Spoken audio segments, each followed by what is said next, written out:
Coucou! Bon, la vidéo du jour n'aura pas de thème précis, j'ai juste allumé ma caméra et j'avais envie de vous partager certaines réflexions. Voilà, je lis vos commentaires et ou des fois juste je survole, j'ai pas le temps d'y répondre à tous.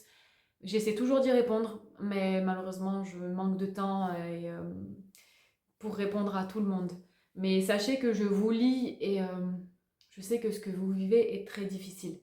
Je comprends complètement ce que vous vivez. Voilà, on est ensemble. J'ai traversé ça aussi et je sais que d'être avec une personne qui a un attachement évitant est clairement un gros défi de vie. C'est, je pense, une grande épreuve de vie que d'avoir été avec une personne qui a un attachement évitant. Pas que ce sont des monstres, pas que ce sont des mauvaises personnes, pas que ce sont des gens qui veulent détruire les autres, mais la résultante est que malgré le fait qu'ils ne veulent pas détruire, qu'ils veulent le bien de l'autre, qu'ils veulent vraiment que leur relation fonctionne, ils n'y arrivent pas. C'est vraiment malgré eux. C'est plus fort qu'eux. C'est-à-dire que cet attachement qu'ils ont mis en place dans l'enfance, ils l'ont pas choisi. C'est une réaction à un trauma. C'est-à-dire que dans l'enfance, il leur est arrivé certaines choses avec leurs parents et ils ont activé ce mode protection. De la même manière que si vous, vous êtes anxieux, dans l'enfance, il vous est arrivé certaines choses, vous avez eu certaines négligences, vous avez ressenti certaines choses, des fois même les parents qui font de leur mieux, malheureusement l'enfant va ressentir peut-être quand même un manque affectif, un rejet, un abandon, toutes sortes de choses qui vont faire qu'il va déclencher le côté anxieux ou évitant, ou même désorganisé. Et ça demande énormément de temps, ça demande énormément de travail sur soi pour comprendre ces dynamiques-là, pour comprendre pourquoi on a certains comportements dans nos relations. Au bout d'un moment, on finit par savoir qu'on a des problématiques en relation. Et à ce moment-là, quand on sait qu'on a par exemple un attachement évitant, qu'on a un attachement anxieux, qu'on a un attachement désorganisé, ou quel que soit ce qu'on a, finalement, l'étiquette qu'on peut se mettre, parce que ça finalement c'est que des étiquettes, mais quand on voit qu'on a des problématiques en couple, et bien à un moment donné, c'est aussi de notre responsabilité de d'aller trouver une solution. Je veux dire, si tu as mal au bras, à un moment donné, tu as vraiment mal au bras depuis un certain temps, mais tu vas aller consulter un médecin, tu vas aller voir peut-être un kiné pour t'aider. Et ben, pour l'attachement, c'est la même chose. Si tu vois que dans ton couple, à chaque fois, tu fais de la merde, clairement disons les choses, que tous tes couples tombent à l'eau, que tu fais souffrir toutes les personnes que tu côtoies, à un moment donné, en fait, c'est pas juste dire ouais ben je fais pas exprès, je veux pas te faire souffrir et je te fais souffrir, je suis désolée, je peux pas faire autrement, j'ai eu une enfance comme ça et comme ça. Ok, mais la personne n'a pas à subir ça en fait. Il est de notre devoir, il est de notre responsabilité d'humain de ne pas faire souffrir les autres. Je veux dire, on est tous liés en fait dans cet univers, dans cette planète. En fait, on est tous liés les uns aux autres. Et toi, par exemple, si tu as eu des problématiques dans ton enfance qui t'ont poussé à te protéger, à mettre les gens à distance, ou à devenir anxieux, à étouffer les autres, ou à faire le yo-yo, si t'es désorganisé, un coup tu t'enfuis, un coup t'es dépendant. Mais c'est de ton devoir d'aller travailler sur toi. Va voir un psychologue. Je veux dire, on est en 2025, euh, on est dans un pays où c'est hyper facile de consulter. Je veux dire, même si je sais que c'est difficile, je veux dire, c'est facile de consulter, mais c'est difficile de faire l'action d'aller se faire aider. Ça, c'est difficile. Ça, je sais. Et je vois beaucoup de personnes en souffrance sur ma chaîne, sur d'autres. J'ai été aussi cette personne en souffrance qui recherchait aussi des réponses à ces questions. Et, euh, et à un moment donné, je crois que les réponses, on les a toutes. Une fois qu'on a vraiment pris conscience de ce qui s'est joué avec les personnes qu'on a eues dans notre vie, et les comportements qu'on a eus soi, peut-être qu'on a été trop oppressant, peut-être qu'on a été trop dépendant, parce que soi-même, on a des choses à voir sur soi, on a des choses à travailler. C'est pas de tout le temps pointer finalement l'autre.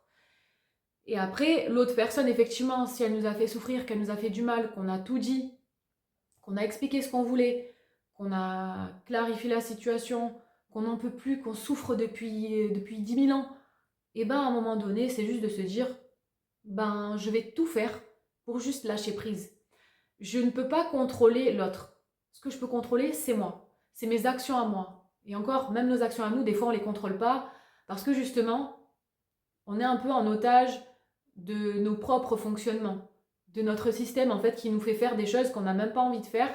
On fait du mal aux autres sans le vouloir. On détruit la vie des autres sans le vouloir. Par exemple, une personne qui a un attachement évitant, qui va s'enfuir, qui au début, tout se passe bien, au bout de 2 3 mois, elle commence à s'enfuir. Mais l'évitant lui-même, il est vraiment en otage de son trouble. C'est pas qu'il se dit ah ben j'ai envie de m'enfuir, ah ben ça sent le roussi par ici, je vais partir en courant. C'est pas ça qu'il se dit. Il est pas en train de se dire ça en fait l'évitant parce que des fois on regarde des vidéos et en fait on décortique tellement ces attachements-là, on décortique tellement les attachements que on croit que la personne qui est en train de faire ça, eh ben en fait elle sait très bien ce qu'elle est en train de faire. Oh ben tiens j'ai envie de m'enfuir, ah ben tiens j'ai envie de mettre cette personne à distance. Mais non en fait, quand tu fais ça en général, et j'en sais quelque chose, quand tu fais ça, tu sais pas pourquoi tu fais ça. Tu sais pas pourquoi tu dois mettre à distance. Tu sais pas pourquoi tu as besoin d'un coup de te mettre dans ton château fort. Tu sais pas pourquoi tu fais ça. Juste, tu te sens pas bien. Tu, en fait, c'est vraiment une peur d'un coup qui te prend en fait. Comme je disais sur une précédente vidéo, c'est comme si tu as un serpent et d'un coup tu flippes en fait, tu as une peur viscérale. Et ben tu t'enfuis. Tu te dis pas, alors voyons voir, est-ce que ce serpent est dangereux ou est-ce que il va pas me faire de mal? Est-ce que vraiment je reste là, je m'enfuis? Mais t'es pas en train de te poser toutes ces questions en fait. C'est juste que tu t'enfuis parce que c'est viscéral. T'es pris dans le ventre là en fait. C'est ça te prend et j'ai besoin de me barrer quoi. Et une fois que tu t'es barré, parce qu'il faut savoir que moi-même j'avais un attachement désorganisé, un attachement de merde, un attachement c'est le chaos quoi. Donc moi-même quand je prenais de la distance, je ne savais pas pourquoi je faisais ça. Et je me disais juste non en fait, la personne, en fait je me disais rien, juste je prenais de la distance et après je réfléchissais, je me disais ah mais là je me sens bien là, là je suis bien là. Là, je suis bien, là. Il n'y a personne autour de moi, c'est bon, je suis dans ma safe place, je suis toute seule, c'est bon, c'est bon. Et l'autre personne, malheureusement, même si tu l'aimes, même si tu éprouves beaucoup d'attachement pour elle, beaucoup de sentiments, et ben c'est encore pire en fait. Parce que ça te fait peur, parce que tu as tellement de peurs qui viennent, et elles ne sont pas rationnelles, ces peurs-là, je le précise vraiment, elles sont pas rationnelles. Je prends l'autre polarité qui est la polarité anxieuse que j'avais aussi. Quand j'étais totalement dans l'anxiété, dans le fait de courir après l'autre, de peut-être être oppressante à des moments parce que je me sentais insécurisée. Je voulais juste que mon parent en fait il me donne de l'attention quelque part. Bon, là je vous dis ça comme ça, mais quand je le faisais, je me disais pas tiens mon parent donne-moi de l'attention. Non, c'est toi-même tu sais si tu es anxieux, en fait juste tu as ce besoin viscéral de que la personne te parle, que la personne te donne de l'importance, de l'intérêt, qu'elle te réponde à tes messages. Et rapidement, si elle met trop de temps, bah, t'es pas bien en fait. J'en parle même pas quand t'es avec quelqu'un d'évitant. Mais là, c'est la catastrophe.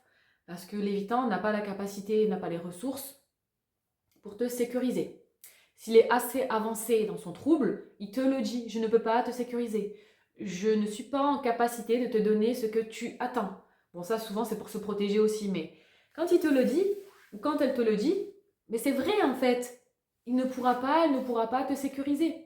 Il faudra beaucoup, beaucoup de travail sur cette personne pour qu'elle puisse enfin devenir et sécure elle-même et pouvoir sécuriser l'autre finalement. Cette vidéo part dans tous les sens. Mais justement, je voulais une vidéo sans filet, je voulais juste vraiment faire une vidéo où je vous partage des choses. Et voilà, ça part en freestyle, avec mes pensées en arborescence. Mais en tout cas, voilà, à un moment, parce que j'aimerais tous vous aider, je fais cette vidéo, enfin ces vidéos pour vous booster, pour vous partager moi, ce que j'ai appris pour aussi vous faire gagner du temps et surtout vous éviter bien des souffrances. Et je sais que c'est très difficile, je le sais. C'est vraiment un énorme défi. Et en même temps, si ce défi s'est présenté dans votre vie, c'est qu'il n'y a pas de hasard. C'est-à-dire que si ce défi aujourd'hui s'est présenté dans votre vie, c'est qu'il y avait quelque chose à travailler en vous. Je le redis chaque fois, mais comme ça, à un moment donné, ben, ça va faire sens et ça va résonner. C'est que si vous avez été attiré par une personne indisponible émotionnellement, et même physiquement, là pour le coup, pour un évitant, c'est qu'il n'y a pas de hasard. Si vous êtes resté bloqué dans cette situation, c'est qu'il y a quelque chose en vous qui faisait miroir, qui résonnait avec cette personne. C'est que vous vous complétiez en fait dans vos névroses. Donc, moi, je voudrais envoyer de la force, envoyer de l'énergie, envoyer de l'amour, envoyer de la paix, envoyer plein de choses, plein de lumière, plein d'étincelles aux personnes qui ont un attachement évitant, parce que je vous comprends, et même si des fois on a l'impression que je suis en colère, j'en veux après les évitants, etc. Mais en fait, c'est pas ça. C'est juste que je suis une passionnée, je suis quelqu'un d'authentique, et quand je partage les choses ou quand je dis les choses, c'est que je les ressens dans mes tripes. Et je veux que ça ait de l'impact. Et si j'ai fait une chaîne, c'est pas pour qu'elle soit comme toutes les autres. Sinon, je vois pas l'intérêt de refaire une chaîne qui est comme les autres. Donc, j'apporte moi, ma personnalité, ma vibe et mes apprentissages. Donc voilà, j'envoie beaucoup d'amour à toutes les personnes qui ont un attachement évitant parce que je sais que c'est vraiment, vraiment, en fait, une sorte de malédiction. C'est-à-dire qu'une personne évitante, elle veut tellement aimer, elle veut tellement se faire aimer, elle voudrait tellement faire comme les autres, avoir une vie de couple épanouissante, épanouie, vraiment vivre quelque chose de fort, d'authentique, de profond. Et, et dès que ça commence à arriver, bah, ils ont tellement peur qu'ils s'enfuient. Mais t'imagines, t'as tellement envie de manger un gâteau, genre le gâteau il est trop bon, tu le veux, ça fait 1000 ans que tu le veux, il arrive devant toi, on te le sert, euh, euh, euh, tu commences à faire, je veux pas de ce gâteau, non, non, non, non, non, non, non, non, et tu sais même pas pourquoi en fait tu le veux pas ce gâteau. Il est trop bon, il est trop appétissant, il a du chocolat, de la fraise, il y a de tout en fait, c'est un gâteau qui a l'air succulent, et tu le veux depuis tellement de temps. Tu te dis, j'ai enfin trouvé le gâteau qu'il fallait. Cette vidéo, c'est... ça part dans tous les sens. Donc tu veux trop ce gâteau, mais en fait, le problème c'est que ce gâteau, justement, tu crois que tu n'y as pas droit. Tu crois que ce gâteau, finalement, il est trop bon pour toi, que tu ne mérites pas de manger ce gâteau. Tu te dis, en fait, bah, finalement, peut-être que ce gâteau, il est pour d'autres personnes et je vais le laisser peut-être à d'autres personnes. C'est pas que j'aime pas ce gâteau. Je l'aime de ouf, ce gâteau. Il a l'air trop bon. Je le voudrais tellement, je voudrais tellement manger. J'espère que vous avez compris la métaphore quand même. Hein. J'espère que vous avez compris que voilà, je voulais parler du couple finalement évitant sécure ou évitant anxieux finalement. Où l'évitant en fait il voit le gâteau et le gâteau c'est vous en gros. Et il se dit cette personne elle a l'air trop bien, elle a l'air génialissime, elle a l'air d'avoir tellement de valeurs, tellement de principes, je veux être avec cette personne. Et dès que cette personne se rapproche trop, et ben l'évitant a l'impression que cette personne est beaucoup trop bien pour lui et qu'elle va le rejeter, qu'elle voudra plus de lui, etc., etc. Plein de croyances limitantes qui bloquent complètement l'évitant. Et l'évitant, pour moi, si vous voulez, il est dans une prison. Pour moi, il est vraiment ouais, comme dans une prison. Je sais pas si j'ai déjà pris cette métaphore dans une autre vidéo. C'est un gars qui fait des vidéos et qui est très compétent sur ce sujet-là. Et qui disait en fait un évitant, c'est comme s'il avait été toute sa vie dans une cage. C'est comme si c'était un oiseau dans une cage. Il voit le paysage dehors qui a l'air magnifique. Il fait beau dehors, ça a l'air génial d'aller dehors, c'est la liberté. Il aimerait voler comme les autres oiseaux. Il aimerait aussi sortir de cette cage. Et en fait, dès qu'on lui ouvre la porte de la cage, et ben en fait, il est super effrayé. Toute sa vie d'oiseau, toute sa vie de volatile, il voulait sortir de sa cage. Mais une fois qu'on lui dit, je t'ouvre la cage, sors, regarde. Regarde le paysage magnifique qui t'attend. Regarde à quel point tu pourrais être un oiseau heureux en sortant de ta cage. Et il se dit, mais ouais, je veux. Et il commence à essayer de voler. Et en fait, il sort à peine de la cage. Bon, là, je l'ai.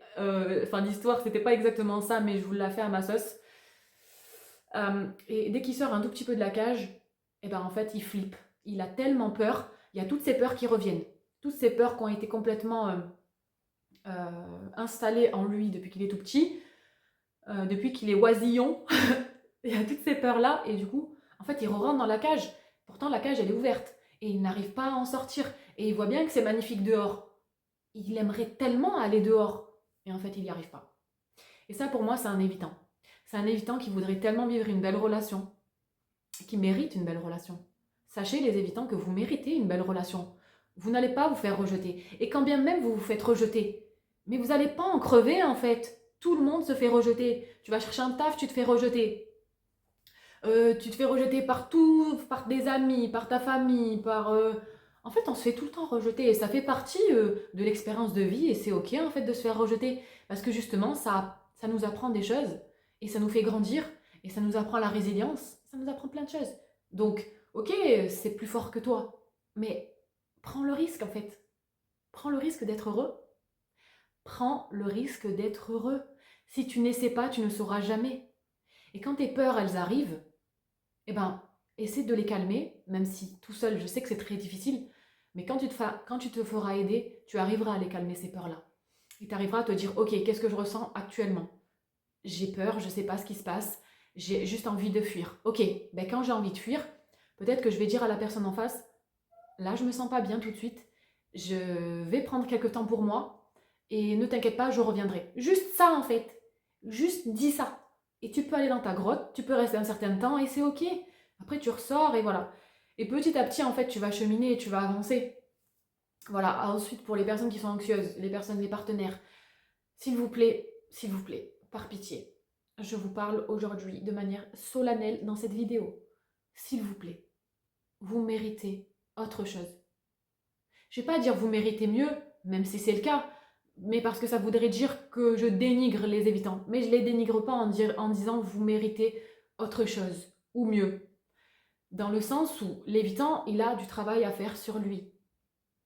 Vous, si vous avez travaillé sur vous, vous méritez quelqu'un à la hauteur de ce que vous vous donnez. Vous méritez quelqu'un aussi qui a travaillé sur lui, qui n'a plus toutes ces problématiques où il n'est pas capable de vous donner plus.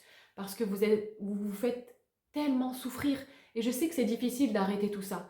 Je sais que vraiment, votre vie, peut-être actuellement, elle est vraiment compliquée. Parce que vous voudriez vraiment que ça s'arrête et vous n'y arrivez pas. Je sais. Mais vous allez y arriver. Vous allez y arriver. Vous allez trouver les ressources. Euh, donc voilà, moi je vous envoie plein de force et je sais que vous allez y arriver, mais juste en fait, lâchez prise. Vous avez tout compris sur les évitants. Je veux dire, à un moment donné, vous allez bientôt écrire un bouquin sur les évitants. Moi-même, j'ai tout compris. Mais à un moment donné, quand tu as tout compris, et justement, j'en sais quelque chose, quand tu as tout compris, quand tu as tout analysé, et même suranalysé, ben stop en fait, stop. Tu as compris qu'il fallait juste stopper, et en fait, juste, il faut fuir. C'est le conseil que je pourrais donner sur toutes les vidéos. C'est le seul conseil que l'on pourrait donner à une personne qui serait avec quelqu'un d'évitant en fait. Et même les évitants, ceux qui ont travaillé sur eux, qui ont compris, bah, ils vous diraient de fuir en fait. Ils vous diraient de fuir parce qu'ils savent très bien qu'en l'état, ils ne pourraient pas vous rendre heureux ou heureuse. Et même si c'est dur de se dire ça, ouais, mais moi je voudrais tellement qu'il travaille sur lui, qu'il change, qu'il aille mieux et on pourrait... ça pourrait être tellement merveilleux, tellement... Mais qu'est-ce que t'en sais que ce serait merveilleux déjà? Qu'est-ce que t'en sais? Qu'est-ce que t'en sais? Déjà, t'es dans une idéalisation.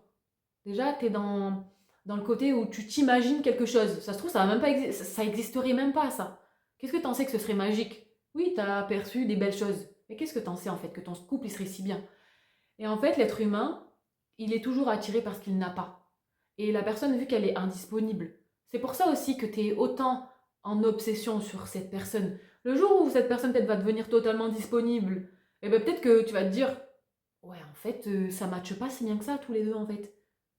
Voilà. Donc, bref, je pense que j'ai suffisamment parlé dans cette vidéo. Et voilà, n'hésitez pas à laisser des commentaires, toujours dans la bienveillance. Je vois que vous donnez de la force, ça me fait trop plaisir. Et encore une fois, je voulais vous remercier pour tous vos abonnements, pour tous vos messages positifs, vos messages d'amour. Ça me fait tellement plaisir. Je n'aurais jamais imaginé recevoir autant que voilà, je pourrais créer une chaîne et que vraiment ça parlerait en fait. C'est c'est gratifiant et c'est quelque part transformer ce que j'ai pu vivre en fait en quelque chose de beau, quelque part, en transmettant ça, en partageant en faisant quelque chose de positif en fait. Et voilà, je voulais vraiment vous remercier du fond du cœur pour tout ce que vous me donnez et voilà, et tout ce que. Parce que vraiment, c'est un cercle vertueux. Vous me donnez autant que ce que je vous donne. Donc voilà, vous me motivez à continuer, même si c'est pas forcément simple à chaque fois de reparler des évitants. Euh, voilà, et aussi c'est pas forcément simple en fait déjà d'être public tout court, avec toutes les personnes malveillantes qui tournent, qui rôdent comme des charognes, mais il n'y a rien à voir sur cette chaîne, il n'y a rien à bouffer ici, hein. Allez chercher ailleurs en fait. Enfin bon, bref. Voilà, je vous fais des bisous et je vous dis à bientôt. Prenez soin de vous et la paix en vous. Mouah.